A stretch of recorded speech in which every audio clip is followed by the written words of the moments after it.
Olá, meu nome é Carlos Siqueira, seja muito bem-vindo e bem-vinda a este humilde canal. Aqui nós falamos de literatura, principalmente sobre poesia, que infelizmente não é tão comentada, não é tão vista, não é tão apreciada devidamente por aí.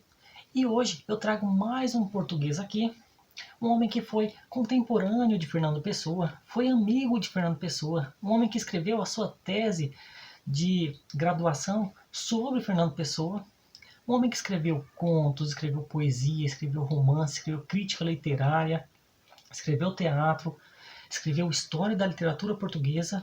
Estou falando de José Régio.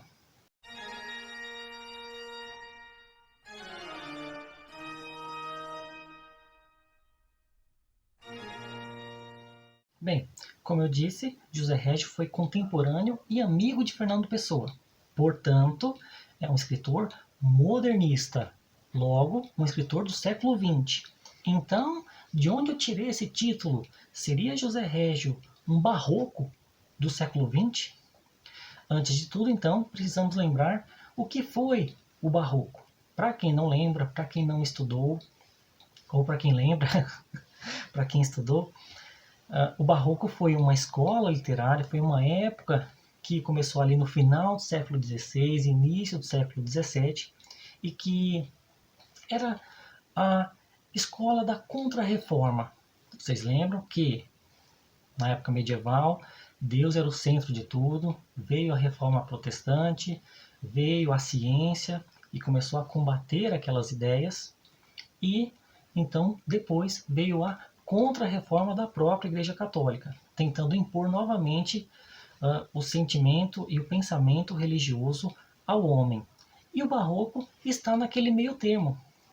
Ele não sabe se o homem é o centro de tudo ou se Deus é o centro de tudo. E vive nessa angústia. E aí, a vida é apenas essa, terrena, que eu devo aproveitar? O carpe diem? O que é carpe diem? O que é carpe diem? Não sabe de nada. Carpe diem é o lema romano que significa aproveite o dia, aproveite o hoje. A vida é breve, efêmera. Aproveite. Aprenda alguma coisa. Bem, então o homem barroco vive nesse entremeio, vive nessa angústia.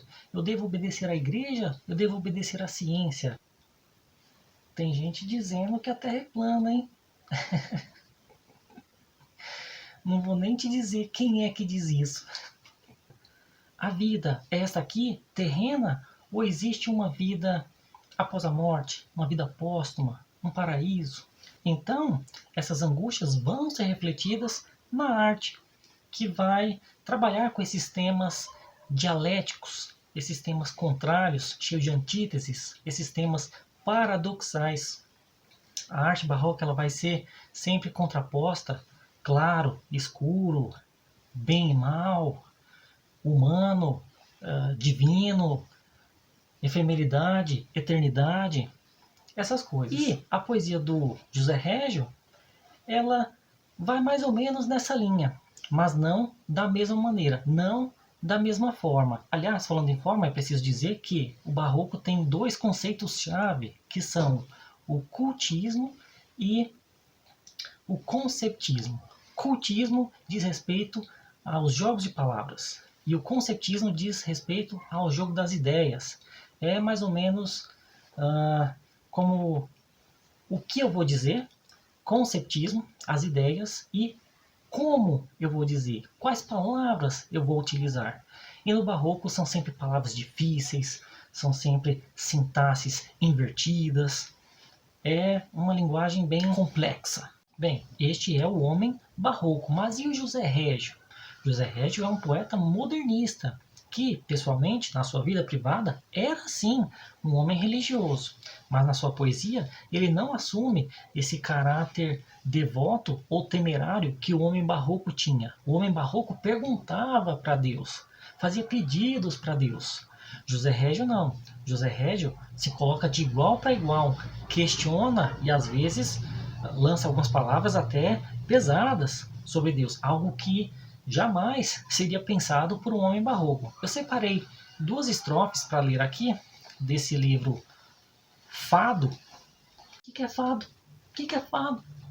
Fado significa destino, geralmente um destino trágico. As duas estrofes, elas mostram bem esse caráter combatente, que é moderno, do José Régio perante Deus.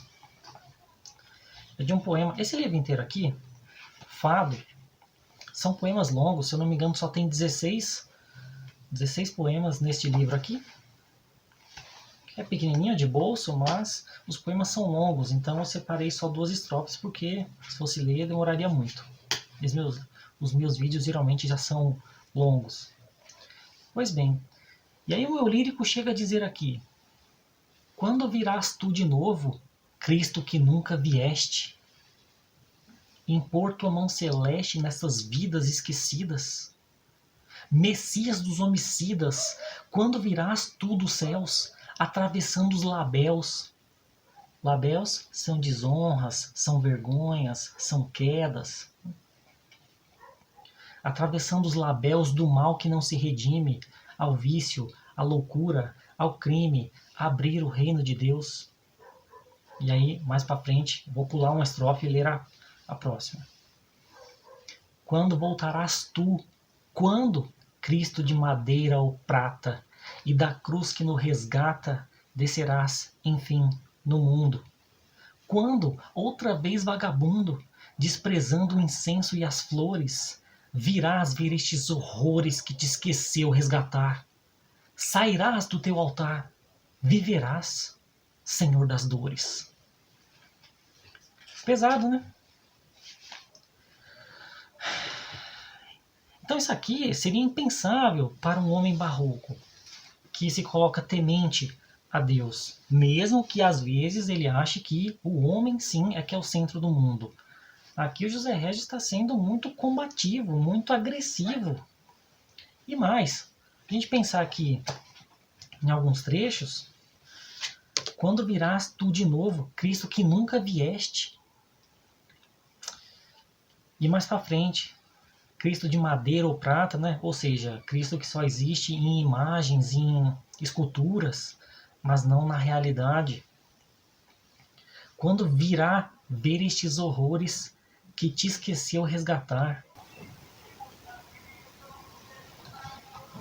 Pronto, já foi embora o caminhão das frutas. Continuando. Então, é uma questão muito combativa, muito forte do eu lírico de José Régio. Quando que sairás do teu altar? Viverás, Senhor das dores. Quando é que viverás? Ou seja, Jesus nunca foi vivo? Ou, quando é que viverás as nossas dores?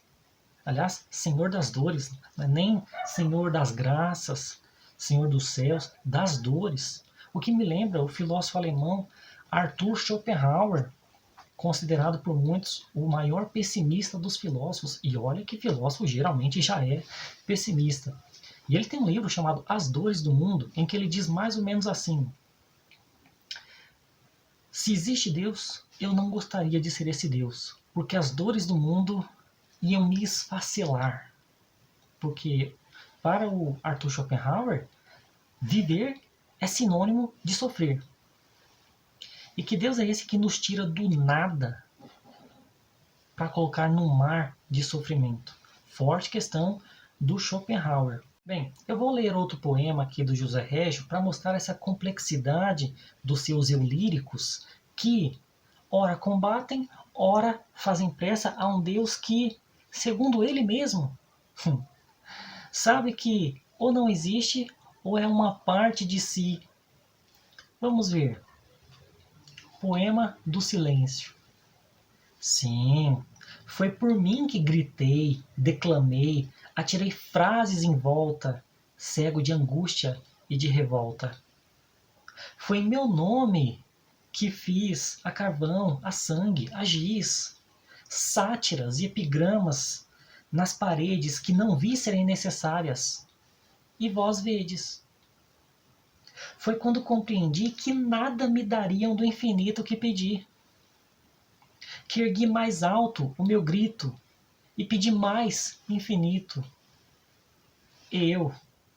O meu eu rico de baixas e grandezas, eis a razão das traje cômicas empresas que, sem rumo, levantei com sarcasmo, sonho, fumo. O que buscava era, como qualquer, ter o que desejava. Febres demais, ânsias de altura e abismo. Tinham raízes banalíssimas de egoísmo, que só por me ser vedado sair deste meu formal e condenado, erigi contra os céus o meu imenso engano de tentar o ultra-humano. Eu, que sou tão humano, Senhor meu Deus, em que não creio. Nu a teus pés, abro meu seio. Procurei fugir de mim, mas sei que sou o meu exclusivo fim.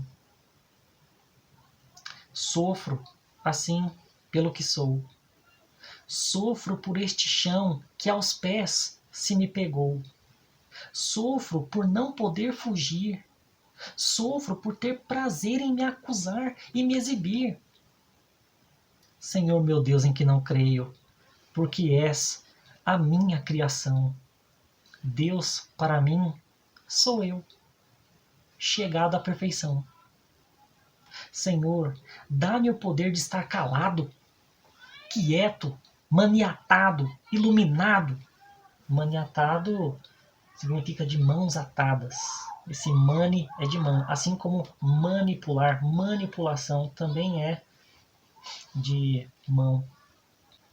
Se os gestos e as palavras que sonhei nunca os usei, nem usarei, se nada do que levo a efeito vale, que eu não me mova, que eu não fale. Ah, também sei que, trabalhando só por mim, era por um de nós. E, assim, não meu vão assalto, a nem sei que felicidade lutava um homem pela humanidade. Mas o meu sonho megalômano é maior do que a própria imensa dor de compreender como era egoísta a minha máxima conquista. Senhor, que nunca mais meus versos ávidos e impuros me rasguem, e meus lábios cerrarão como dois muros, e meu silêncio, como incenso, atingir-te-á, e sobre mim, de novo, descerá. Sim, descerá a tua mão compadecida, meu Deus em que não creio, e porá fim à minha vida, e uma terra sem flor, e uma pedra sem nome, saciarão a minha fome. José Régio, Poema do Silêncio. Aqui você vê a complexidade do poeta, né? Tem dois versos aqui que eu nunca esqueci. Primeiro, Senhor meu Deus em que não creio. Ora, se você não crê, com quem você está falando? Está falando sozinho? Ou talvez está falando consigo mesmo? Talvez Deus não seja uma criação nossa. E isso é respondido no segundo verso. Deus para mim sou eu, chegado à perfeição. Ou seja, não é o homem que é criado à imagem e semelhança de Deus, mas Deus que é criado à imagem e semelhança do homem, mas com um agravante que é de que Deus é um ideal, Deus é perfeito e eu não. E por isso eu sofro, o eu lírico de José Régio, que sempre busca o absoluto, mas não o é.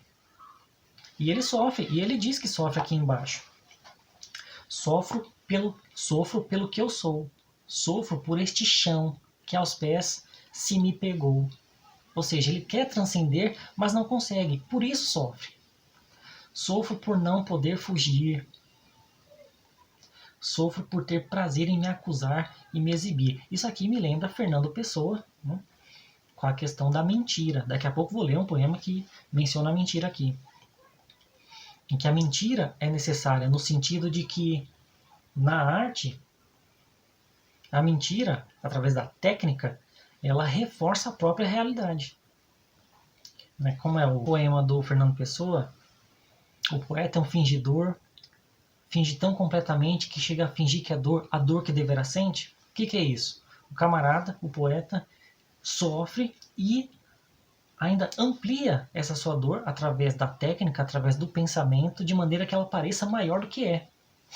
E aqui o cara ainda sofre por se acusar e se exibir. E mais pra frente, né? Se nada do que levo a efeito vale, que eu não me mova, que eu não fale. E é aquilo, né? Se tudo será em vão, para que viver? Que são questões levantadas por vários outros escritores, vários outros filósofos. Eu lembro do Albert Camus, grande escritor argelino, um dos meus preferidos, que começa o ensaio O Mito de Sísifo. Tá aqui atrás. Não vou pegar não. Que começa dizendo, né? Só existe uma questão importante na filosofia: o suicídio, se vale a pena viver ou não. Aqui sim há um questionamento do José Régio, né? Se for para tudo ser em vão, então que eu não fale, que eu não me mova. E aí ele pede, né, para Deus calá-lo, porque Deus me fez humano sabendo que eu sofreria, sabendo que eu quereria ser Deus. E é interessante, de novo a questão, Deus sou eu chegado à perfeição. Ou seja, eu crio uma ideia perfeita, quero ser ela, quero sê-la, não consigo e por isso sofro. Mas ao mesmo tempo, às vezes, em alguns outros poemas, o José Régio ele se rebaixa perante essa sua imagem que ele mesmo criou. Então os poemas não vou ler todos, tá? Mas eu gostaria de ler só mais 2 poemas para terminar. Um chamado, o mais famoso dele, Cântico Negro. Muito famoso esse. Aliás, eu já mencionei aqui no meu primeiro vídeo um poeta chamado Paulo Franco, que é conhecido meu. E, segundo ele quis se tornar escritor, quis se tornar poeta após uma professora ler este poema quando ele era pequeno, quando era criança, no ensino fundamental ainda. E hoje, o cara é um grande escritor, para mim é o maior poeta brasileiro vivo. E foi logo após a professora ler este poema aqui, O Cântico Negro. Vem por aqui, dizem alguns com os olhos doces, estendendo-me os braços e seguros de que seria bom se eu os ouvisse, quando me dizem, vem por aqui. Eu olho-os com olhos laços. E que é laços? Cansados, esgotados, exauridos. Há nos meus olhos ironias e cansaços, e cruzo os braços, e nunca vou por ali. A minha glória é essa, criar desumanidade, não acompanhar ninguém, que eu vivo com o mesmo sem vontade com que rasguei o ventre à minha mãe. Não, não vou por aí, só vou por onde me levam os meus próprios passos. Se ao que busco saber nenhum de vós responde, por que me repetis? Vem por aqui. Prefiro escorregar nos becos lamacentos, redemoinhar aos ventos, como farrapos, arrastar os pés sangrentos a ir por aí. Se vim ao mundo, foi só para desflorar florestas virgens e desenhar meus próprios pés na areia inexplorada. O mais que faço não vale nada. Como, pois, serei vós que me dareis impulsos, ferramentas e coragem para eu derrubar os meus obstáculos? Corre nas nossas veias sangue velhos dos avós, sangue velho dos avós. E vós amais o que é fácil. Eu amo longe, a miragem, amo os abismos, as torrentes, os desertos. Ide! Tende estradas, tende jardins, tende canteiros, tende pátrias, tende tetos, e tendes regras e tratados e filósofos e sábios. Eu tenho a minha loucura. Levanto-a como um facho a arder na noite escura, e sinto espuma, e sangue, e cântico nos lábios. Deus e o diabo é que me guiam, mais ninguém. Todos tiveram pai. todos tiveram mãe. Mas eu, que nunca principio nem acabo, nasci do amor que há entre Deus e o diabo. Ah, que ninguém me dê piedosas intenções, ninguém me peça definições, ninguém me diga, vem por aqui. A minha vida é um vendaval que se soltou, é uma onda que se levantou, é um átomo a mais que se animou. Não sei por onde vou, não sei para onde vou, só sei que não vou por aí. Cântico Negro, José Régio. Então aqui você tem novamente esse caráter revoltado do José Régio. Não vou por aí, ou seja, o cara quer ser livre. E tem outra característica do José Régio que mostra esse sofrimento dele de nunca ser algo fixo. É sempre o entre. Eu sou filho entre Deus e o diabo. Eu estou no meio. Esse é o problema para José Régio. Ou a solução também, né? Porque aí ele vai por lugares que ninguém foi. Aliás, ser um modernista com esse tema, quase um tema barroco no modernismo, é uma coisa muito original.